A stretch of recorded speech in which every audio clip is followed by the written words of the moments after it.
Hi, my name is Paul Whitehead. I'm a professor of water science at the University of Oxford, and over the last 20 years I've undertaken a whole range of water quality modelling studies for different organisations such as the research councils in the UK, water companies and the Environment Agency.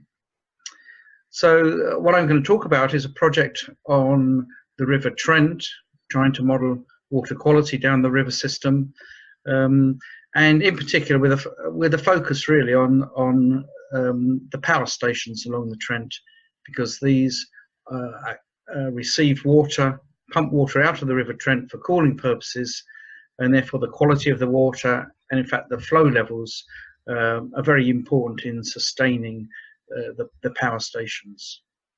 So this is work undertaken by myself and my colleague Gianbattista Bussi from Italy. Gianba's been a postdoc in Oxford, and as I said, I'm a prof in the Department of the Environment.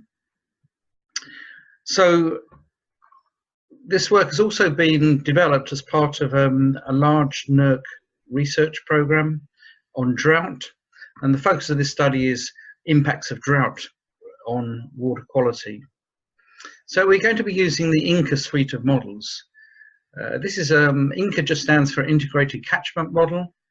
It's a fairly well established set of models which we developed over the last 20 years, and we can simulate a whole range of different water quality variables as well as basic hydrology. So we model hydrology, but not in a tremendously complex way. We're trying to match the behavior of the hydrology with the behavior of water quality, and therefore the hydrology complexity is limited to match the complexity of the water quality models. Of course, hydrology must be based on mass balance, inputs and outputs, ensuring that you maintain the water quantity throughout the system. And the same principle applies to water quality, that you need to retain mass balance within the model. We try and model the complete water cycle, processes of rainfall, infiltration, subsurface flow, percolation of water into the deeper groundwater, aquifer flow, and river routing. It's also spatially disaggregated, so that we can actually look at behaviour happening in different parts of the catchment, and we call it a semi-distributed model. We have various versions of INCA. We have one, INCA-N, that simulates flow, nitrate and ammonium. We have another one, phosphorus, simulating total phosphorus, soluble reactive phosphorus, particulate phosphorus, and that also includes some ecology such as macrophytes, epiphytes and phytoplankton. We also have a new version of the model for dissolved oxygen and biochemical oxygen demand, for the organic loading downriver systems. We have a carbon version, we have a pathogens version for total coliforms and E. coli, and we have an organics model that's a pretty complex model for simulating emerging contaminants. So how do we actually apply this model to the River Trent? Well, the first thing, of course, is to get a hold of data sets, in particular data sets such as I'm showing here, which is basically an elevation map or a digital terrain map of the river system. You can see to the north the higher catchments, part of the southern part of the Peak District, and the river drains south from that area and then flows flows east to drain into the North Sea. So it's a fairly large catchment, and we have, on the basis of the topography, split the catchment up into 20 different subcatchments, and that's the crucial first stage of modelling flow and water quality in the catchment. We split it into these subcatchments because that retains the hydrological integrity of the model. And here you can see the different subcatchments covering the whole of the river basin. Of course, a key piece of information that you need when considering water quality is the land use, because if you're considering nutrients, nitrogen and phosphorus, for example, We know there are sources of those from point sources, such as effluent discharges from the major cities and towns, but there's also a lot of nitrogen and phosphorus that comes off the land surface.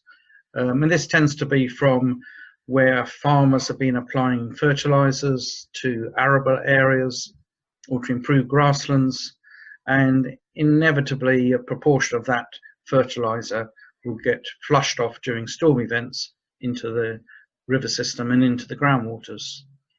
So we need to be able to model both land use and point sources of nutrients if we're going to successfully model nutrients down the river system.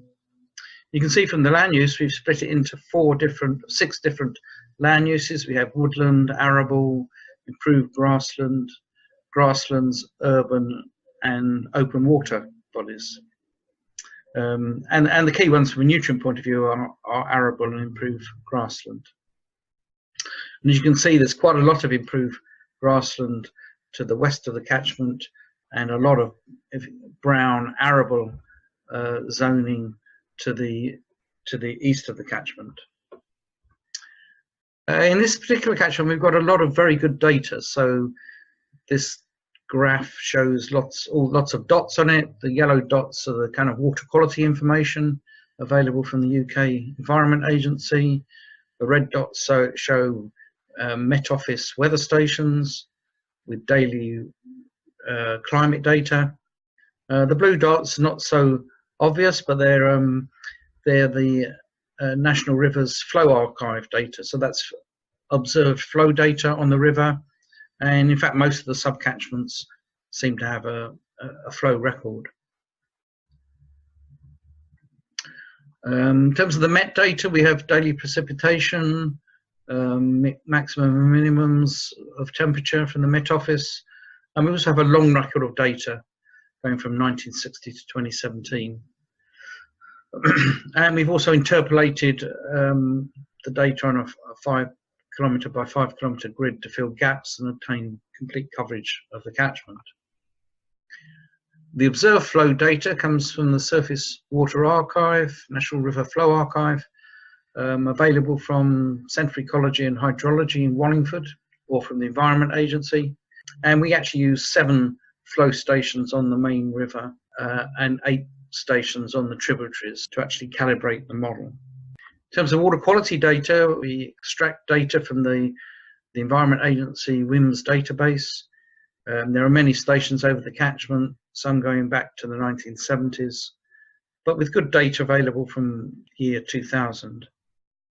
Data typically is collected fortnightly or weekly, so not that frequently, but it's very, very expensive business setting up a detailed monitoring program for particular sites, so we tend to rely on the Environment Agency data, which at least gives you a consistent pattern across the catchment.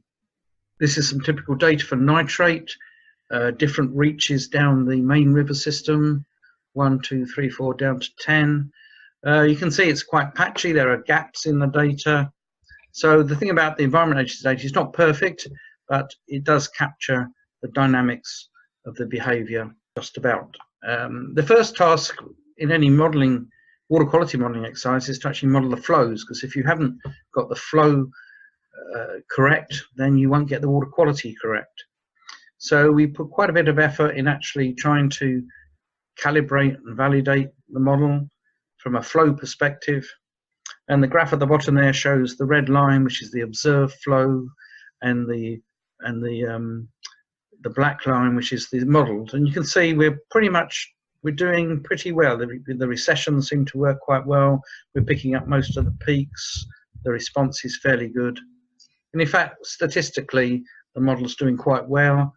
We have a Nash-Sutcliffe of 0.78, Nash-Sutcliffe statistic, and that's simply the percentage of variance explained by the model. So that's when you consider that flow gauges are generally 10% at least inaccurate, then that's quite a good simulation for the river system.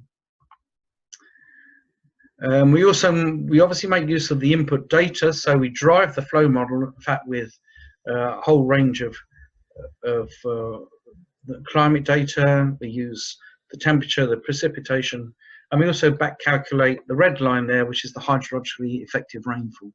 So this is the net rainfall that actually drives the flow in the river system. And the top graph there is actually soil moisture deficit, which shows you how dry the soil is during summer conditions. And you can see it going up during these drought periods. And that's quite important because water quality on the terrestrial system in the soils is affected by soil moisture deficit. So that under high soil moistures, when the soils are very dry, there's denitrification is reduced. When the soils are wet, you get a very large denitrification. And here's some initial results. This is the Trent at Colwick, just showing a typical simulation. So again, there's the flow at the top there. The graph at the bottom is dissolved oxygen. And you can see we're reproducing the sort of monthly cycle of dissolved oxygen through the year. For BOD, looks like there isn't any data, but you can see quite low BODs, 0.5 up to 1. That's a very low BOD. So in other words, the Trent at this point is actually quite a clean river. Looking at nitrate and ammonia, so the central plot there is of nitrate. You can see quite high levels of nitrate, levels of about 10 milligrams per litre. The World Health limit and the EU limit for nitrate is 11.3 milligrams per litre.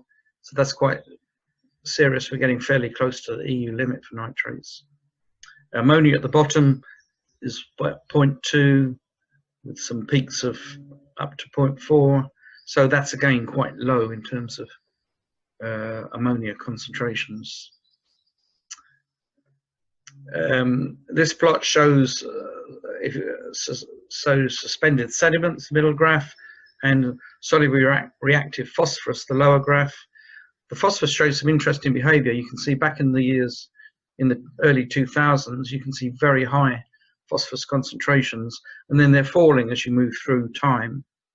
And this is because, in fact, the water companies have actually made a lot of effort to remove phosphorus from the major sewage treatment works. And this has had an effect on the river, improving water quality. So in this project, we're particularly looking at impacts of droughts on water quality. So we need some long time series of droughts. And we also need to predict into the future to see what might happen under climate change. So we've used what's called the Weather at Home climate series. This is a project at Oxford which actually makes use of people's home computers. It provides them with essentially a global climate model on their computers, which is simulated hundreds of thousands of times using hundreds of thousands of computers across the world. And so this generates vast amounts of climate time series, and it gives you a real spread of behaviours, because the one thing we know about climate models and the climate in general is they're very uncertain. There's lots of uncertainty about the processes, about what's driving climate. There's complex physics happening. And so the approach here is to use what we would call a Monte Carlo approach. So you run the model hundreds and thousands of times, and you generate a whole suite of climate futures. And so this has been done, and then what we've done is taken specific time series that address issues of drought. And from the data sets, we've extracted 100 different 30-year daily weather series generated by the climate models. And we've also run the model into the future to look at 3 time slices. So the baseline, 1960 to 1990, near future, 2020 to 2050, and a far future, 2070 to 2100. What does this data show? Well, very interestingly, it shows quite a significant shift in climate into the future. So the plots here show, blue is baseline, green is the near future, so the 2020s to the 2050s, and the red shows the farther future, 2070s to 2100. So the left-hand graph shows precipitation. and you can see a real shift in the rainfall patterns. So the blue going to the red, showing much lower rainfalls in the summer months. So that's July, June, July, August, and September. Whereas the winter months, you're seeing a higher red band showing increased rainfalls during winter, which is not totally unexpected. It's what climate models have been saying for a long time, and is largely accepted. And actually, in the UK, is becoming a reality as well. In terms of temperature, the right-hand graph, you can see much higher temperatures into the future, distant future, and into the medium-term future compared to the base flow. So this will certainly affect water quality, will affect water supplies and water resources, because evapotranspiration will increase. So these are going to raise big issues for the UK in terms of, and the rest of Europe in terms of climate. Some interesting statistics also come out of the climate data. So we're seeing the frequency of dry spells increasing. So the plot there shows you the dry spell duration and the return periods into the future, showing high levels of duration. So in other words, the number of, and the unit there is days. So you're seeing days of dry spells of 60 days, 70 days, 80 days, increasing this significantly into the future. So that's a major problem for water resources and for water quality and ecology. Frequency of heat waves maybe isn't such an impact, has such an impact on the river systems, but it certainly affects people and urban areas. And again, you can see a very big increase in the frequency of heat waves into the future. So our methodology is that we use the weather at home data to drive the INCA models. We use the INCA models to simulate flow, nitrate, sediment, phosphorus, dissolved oxygen, etc., under a range of hydrological conditions. And then we also can look at the climate change impact by comparing results for future time slices. And here's some results on the flows. Well, obviously, as you'd expect, if you've got decrease in precipitation in the summer, you're going to see decreased flows. And this is what this set of plots is showing. Again, the red is the far future and the blue is the baseline. If you go down the river system, these are different reaches as you move farther down the river. Obviously, the flow is increasing as you move down.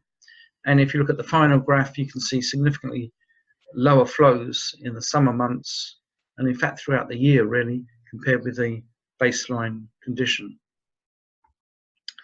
When we simulate the nitrogen, we see this pattern translated into the nitrate concentrations.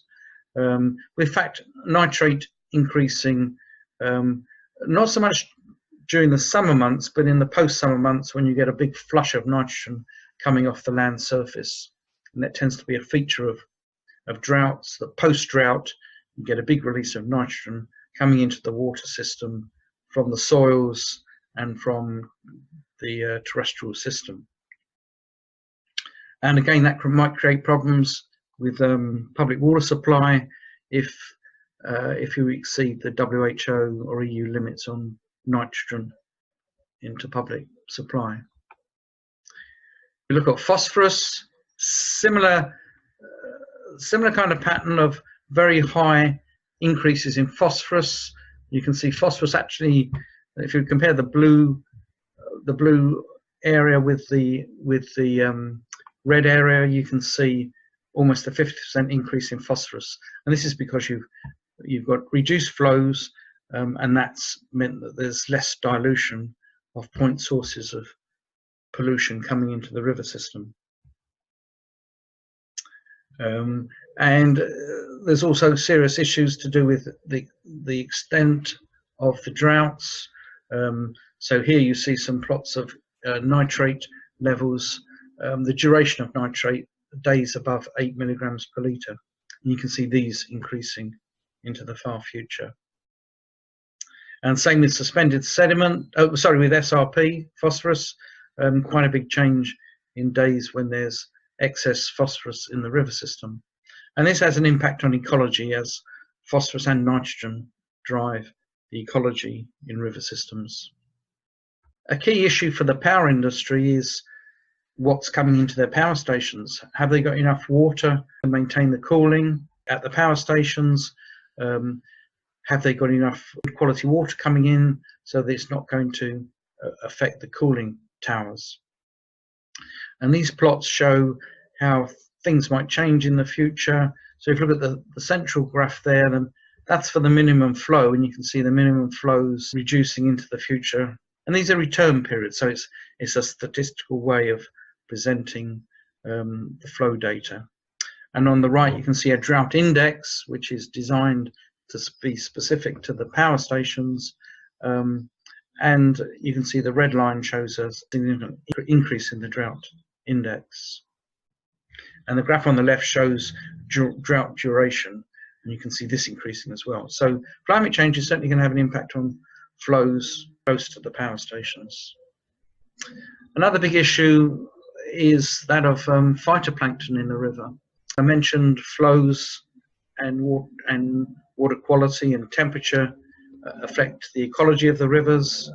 It affects the macrophyte growth, for example, but it also affects phytoplankton. And so you can get very big blooms of phytoplankton in the river system, and these can clog up sand filters, the filtering systems at water treatment plants, and can become quite an issue for water suppliers in the Trent Valley. One thing we can do is actually model phytoplankton, and we have a version of INCA that simulates 5 different species of phytoplankton, from diatoms, chlorophytes, picoalgae, cyanobacteria to microcystus-like cyanobacteria. And the results here are plotted as climate percentage changes. So on the bottom you see flow change percentages. The y-axis is temperature change. So if we look at the cyanobacteria plot, the 4th one along, you can see that there's a contour of cyanobacteria, and where it's black, you can see those are much higher populations of cyanobacteria, in other words, bloom conditions of cyanobacteria. And you can see the cyanobacteria basically increasing as temperatures rise and as flows drop. And that's very important, because these droughts will generate lower flows, increased water temperatures, and so you might expect to see cyanobacteria populations increasing. And cyanobacteria is quite a toxic algae.